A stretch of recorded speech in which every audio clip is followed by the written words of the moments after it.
প্রাকৃতিক পরিবেশে ভরা ভীষণ এমন সুন্দর একটি সুন্দর জায়গা আমি যে ভাবতেও বাড়ির পারিনি। পাশেই এত সুন্দর একটি জায়গা আছে।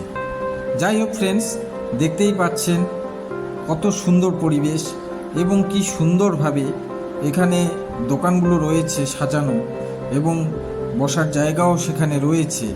এই এলাকাটি একটা মন্দিরের এলাকা, একটা মন্দিরকে নিয়ে একটা তৈরি হওয়া একটা সুন্দর জায়গা। সেই জায়গায় আমরা বেড়াতে যাই এবং এখানেই আমি ব্লগ করি। দেখতেই পাচ্ছেন সামনে মন্দির দেখা যাচ্ছে।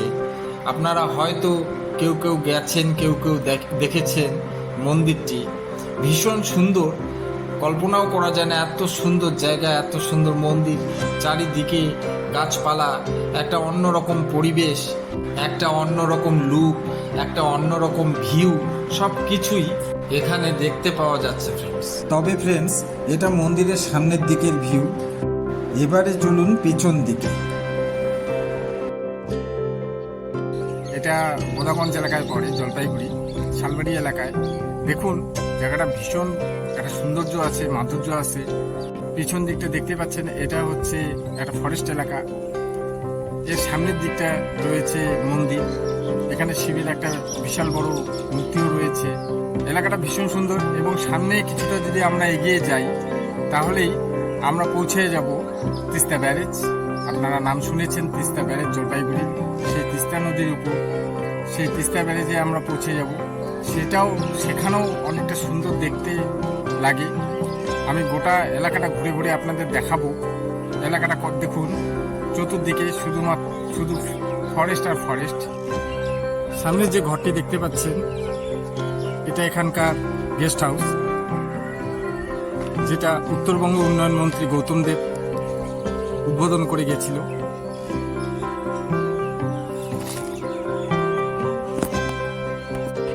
যাই হোক ফ্রেন্ডস, জলপাইগুড়ি শহর থেকে 15-20 কিলোমিটার দূরে অবস্থিত এই যে এলাকা, এই এলাকাটার নাম বোদাগঞ্জ। আর এখানে যে মন্দিরটি আপনারা দেখতে পাচ্ছেন, সেই মন্দিরটির নাম ভামরি মন্দির। দেখুন ফ্রেন্ডস, কি সুন্দর এলাকাটা। এখানে শিবের মূর্তিটি দাঁড়িয়ে আছে। আমরা পিছন দিক দিয়ে যে প্রবেশ পথ রয়েছে, সে প্রবেশ পথ দিয়ে এবার আমরা মন্দিরের ভিতরে প্রবেশ করব। এখানে স্পষ্ট ভাষায় লেখা আছে, দেখতেই পাচ্ছেন সেই মন্দিরের নাম, স্থাপন। আমরা যাচ্ছি ভিতরের দিকে মন্দিরে। আপনারা সঙ্গে থাকুন, দেখতে থাকুন। ভীষণ সুন্দর জায়গা, ভীষণ সুন্দর মন্দির এবং ভীষণ সুন্দর ভিউ, সব কিছুই এই জায়গাটার মধ্যে দেখা যাচ্ছে। শুধু তাই নয়, প্রতি বছর এখানে একটা বড় মেলাও হয়, বড় পুজো হয়। এটা মন্দিরের সামনের দিক থেকে প্রবেশদ্বার। মেলার সময় হয়তো সামনের দিক থেকে প্রবেশ করে যে পথ দিয়ে আমরা মন্দিরের ভিতরে আমরা প্রবেশ করলাম, সেটা হয়তো পিছন পথ হবে, মানে বাহির পথ। দেখুন ফ্রেন্ডস, মন্দিরের এক পাশে অনেক দেবদেবী দেখা যাচ্ছে এবং আমরা উল্টো পাশে আরও দেবদেবী দেখছি। মন্দিরের আরও ভিতর রয়েছে, সেখানে আরও দেবদেবী রয়েছে, ভামরি দেবী রয়েছে। দেখতেই পাচ্ছেন মন্দিরের ভিতরে কিভাবে পূজিত হয়। এখানে প্রচুর ভক্তের সমাগম হয় এবং প্রত্যেক বছর প্রচুর ভক্ত আসে। যদিও আমি এই গরমে এখানে গিয়েছিলাম ঘুরতে। ভীষণ সুন্দর মনোরম পরিবেশ, আগেই বলেছিলাম, তাই ভীষণ ভালো লেগেছে জায়গাটা। এখানে গণেশ ঠাকুর, আরও অনেক ঠাকুরও এখানে দেখতে পাওয়া যায়। মন্দিরের মধ্যেই তারা অবস্থান করে। এখানে শিব ঠাকুর, ভৈরব বাবা, লোকনাথ। দেখুন ফ্রেন্ডস, কি সুন্দরভাবে মন্দিরটিকে সাজানো হয়েছে এবং ভীষণ ভালো লাগছে। এখানে দুর্গা প্রতিমা দেখতেই পাচ্ছেন। মনসা ঠাকুর থেকে শুরু করে প্রচুর ঠাকুর এখানে রয়েছে। তবে সব থেকে একটা অদ্ভুত বিষয় যে দেখতে পাচ্ছেন, এখানে দুটো গাছ উপরে গিয়ে মিলিত হয়ে এক হয়ে যায়, অর্থাৎ গাছটি একটা, কিন্তু যখন মাটিতে তারা থাকে তখন দুটো গাছ একটা আলাদা আলাদা সাইড নিয়ে থাকে। মন্দিরের ঠিক বাইরেই এই গাছ দুটি রয়েছে।